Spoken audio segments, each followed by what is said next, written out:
Just want to thank our fans. It sure felt like more than, I don't know what the total number was, but felt like a lot of fans out there. And I thought the crowd noise was helpful. The temperature was certainly helpful. I know that was much cooler than last week. The atmosphere was a lot better. So I know our players enjoy that. Top 10 matchup and an opportunity to get better. Thought we showed improvement. We left a lot of plays out there. I thought we played really hard defensively, but sloppy on third down.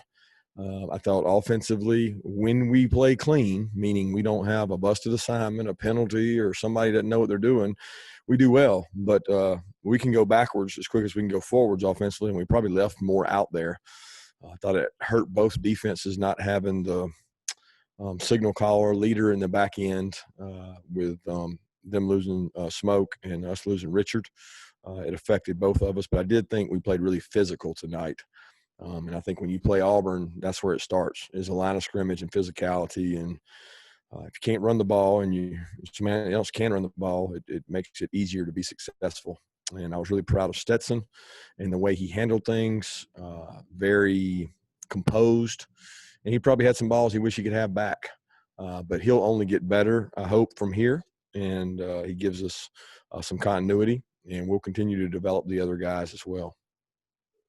Okay, we'll take questions. I'm going to do two at a time, so if you're on deck, be ready when the first one is over with. So let's start with Anthony Dasher and then Seth Emerson. Hey, Coach, I wanted to ask you about the goal line package using Jordan Davis and Jalen Carter. How long have you guys been working on that? And just obviously it was very effective for you guys tonight. Yeah, Monken talked about, the inability to travel. A lot of guys in the NFL, and they use defensive players for those packages. And we certainly think that Jordan is a weapon in terms of his athleticism and his size.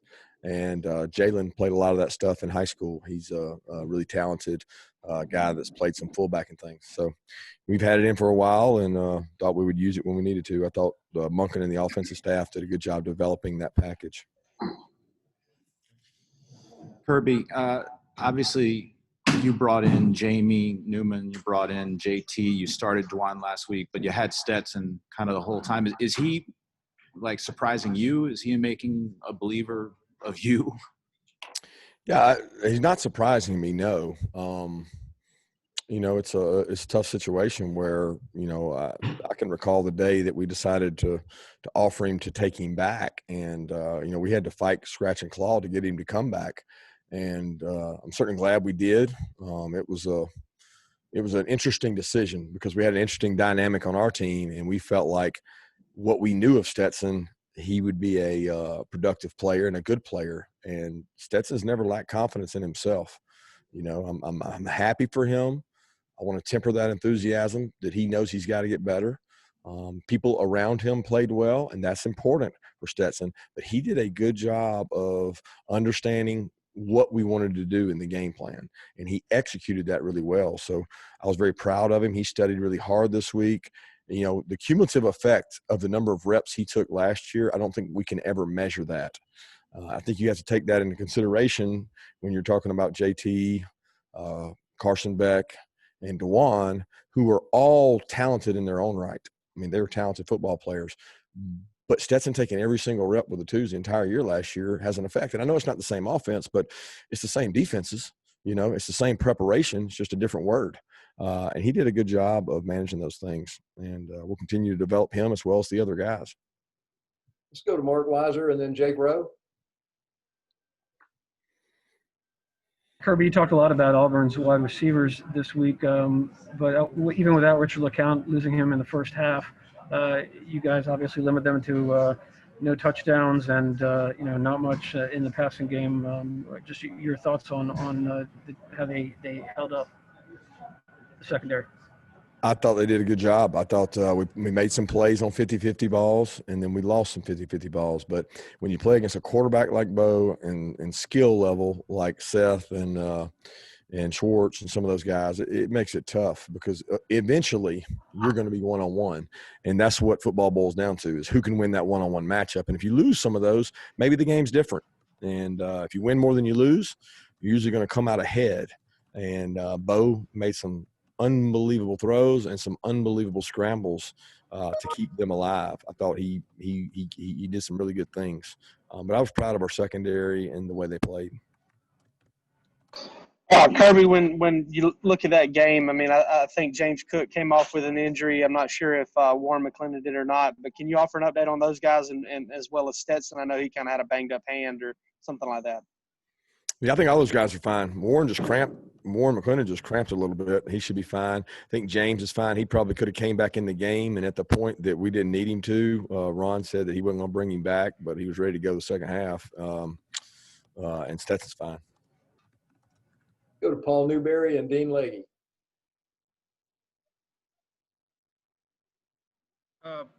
Coach, you say, obviously nobody has a locked up starting job. Does Stetson feel like, though, you're getting more and more comfortable with him? And like you said, you mentioned continuity, and he's been here for a few years and knows the offense. How comfortable and confident are you in him, holding this job for a while? Yeah, he continues to prepare the way he has and execute the way he has, and the offense functions around him.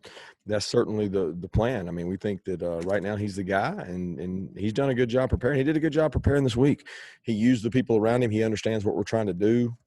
He's been part of a very similar offense for several years.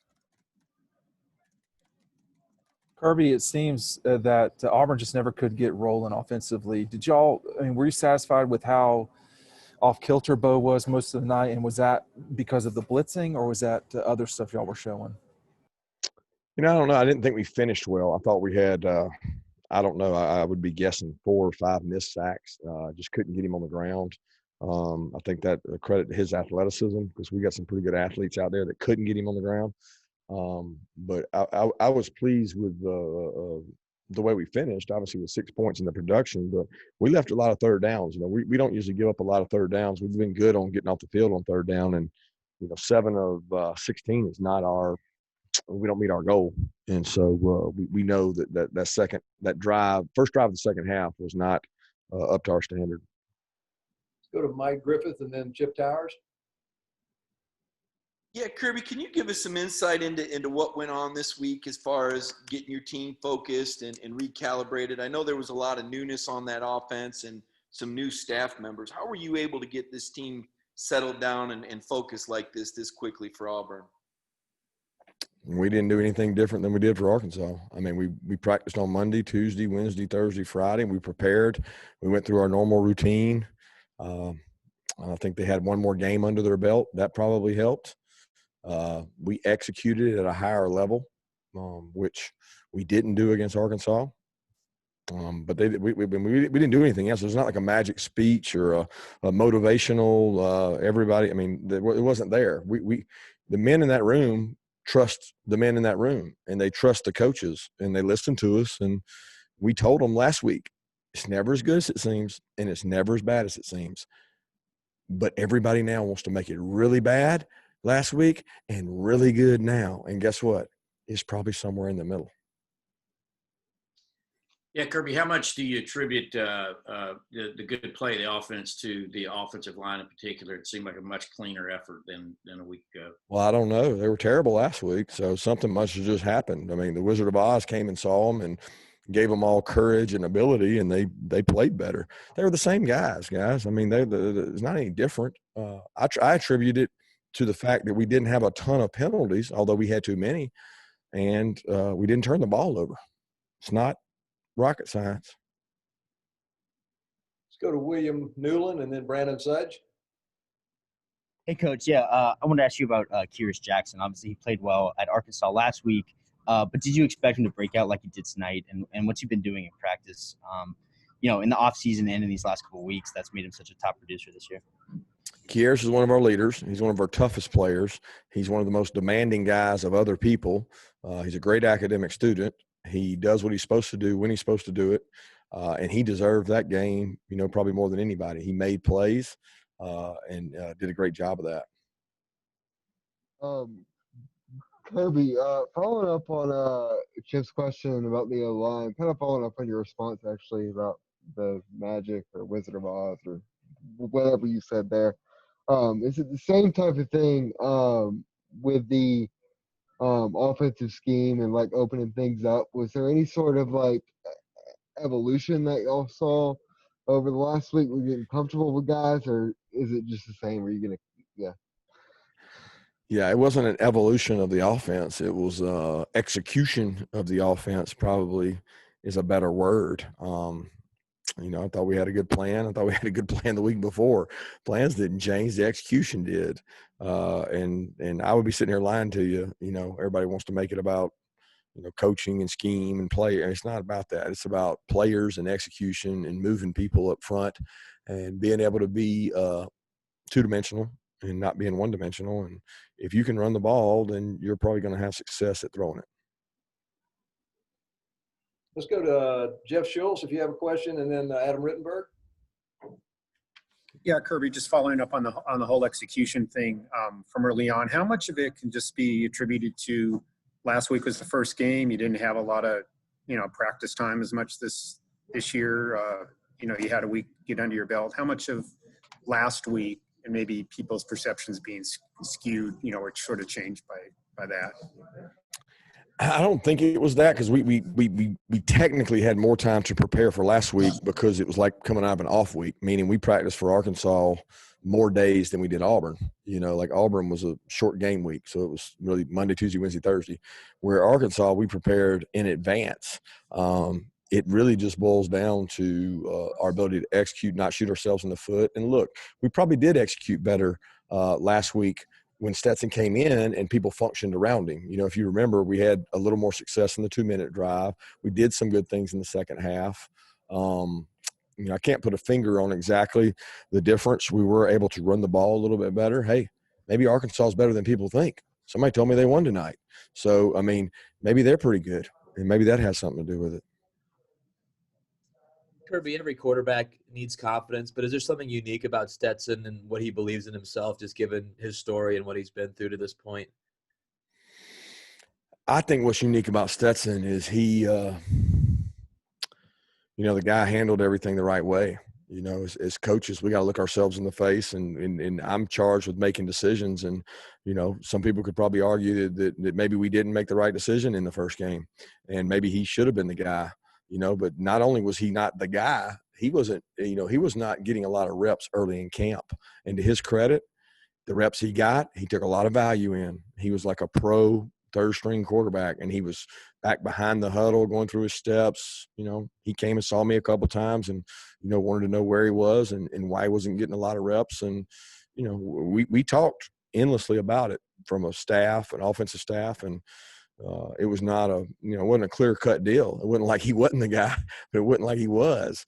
All he did was, a lot of scrimmages, he moved the ball with the threes, and it's hard to measure that because you can discount it to being with the threes, and he didn't get a lot of opportunities. And to be honest with you, he didn't cry, pout, leave, transfer, do anything, have his parents call. He didn't do any of that. He just kept working and working and working. And then when he got an opportunity, he took advantage of it. But let's make no mistake about it. Stetson has to get better, and we have to get better. I have to get better. We have to get better as an organization to move on because we've got a gauntlet of a schedule. So he's not, one of these kids that thinks he's arrived. He's going to be right back in there working, getting ready for the next game next week. So Chuck Culpepper and then Dennis Dodd, if you have a question.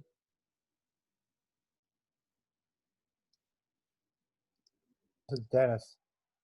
To Dennis. Yeah. You ready? Oh, all right. Kirby, I say this half facetiously, but when you got Jamie to come in, how high in your mind was that Stetson Bennett, could be the guy that we could go with to win the East? I didn't know if Stetson would be the guy. I certainly brought Jamie in with the thought that he was going to be the starter and that he was going to be able to play. I'd be lying if I didn't think that, but right. We certainly didn't hand the job to Jamie either, and we had a competition. But to be honest with you, Stetson didn't get a whole bunch of those reps in the competition. A lot of other guys did. And he all he did was be patient, learn, take notes, and take advantage of his opportunities. So I wouldn't sit here and tell you that I knew it all the time, but it wasn't something that we didn't consider and talk about because he certainly did well when he got his opportunities. Chuck Culpepper, do you have a question? Yes, Coach. Can you hear me? Yes. Okay. I just wanted to ask you about the balance. You got to halftime with 158 passing yards and 130 rushing, I think it was. I mean, that's about as close to ideal as it gets, right?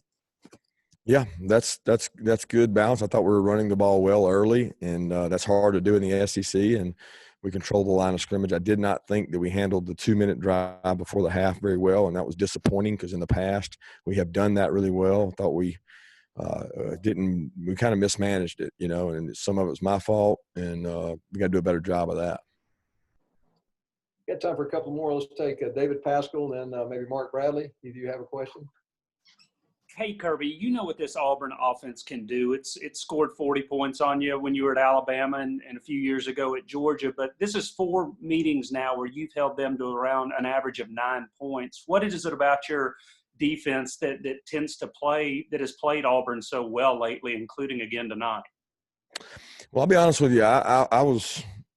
I got comfortable playing against Auburn with Gus at the helm, and I say comfortable. I want to explain that. Comfortable that I felt like I knew what they were going to do because I have a strong, long history. He knows what we're going to do, so you can try to out-execute him. You can see things coming maybe before they come.